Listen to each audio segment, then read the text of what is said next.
სომხეთის პრემიერ-მინისტრი ნიკოლ ფაშინიანი აცხადებს, რომ მისი მთავრობა არ შეასრულებს სტოკჰოლმის არბიტრაჟის გადაწყვეტილებას, რომელიც სომხეთის ელექტროქსელების გადაცემის პროცესის შეჩერებას ითვალისწინებს. მეტიც, ფაშინიანი გაათავისუფლებით დაემუქრა ყველა იმ თანამდებობის პირს, ვინც მის პოზიციას არ იზიარებს. თუ მთავრობაში ვინმეს ჩემი პოზიციის საწინააღმდეგო აზრი აქვს, დაუყოვნებლივ დაწერონ განცხადება და დატოვან თანამდებობები. თუ არა, მე თვითონ გავათავისუფლებ მათ.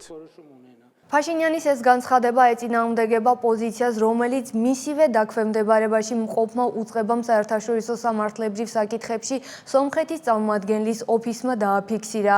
აღნიშნულმა ოფისმა მანამდე აღიარა, რომ საერთაშორისო არბიტრაჟის გადაწყვეტილება სავალდებულო შესასრულებელია. მიუხედავად ამისა, კითხვაზე გაითვალისწინა თუ არა მთავრობამ გადაწყვეტილების შესრულებისთვის მოსალოდნელი შედეგები, ფაშინიანმა უპასუხა, რომ სომხეთმა საარბიტრაჟო სასამართლოში გაიმარჯვა და საკუთარი პოზიციები დაიცვა.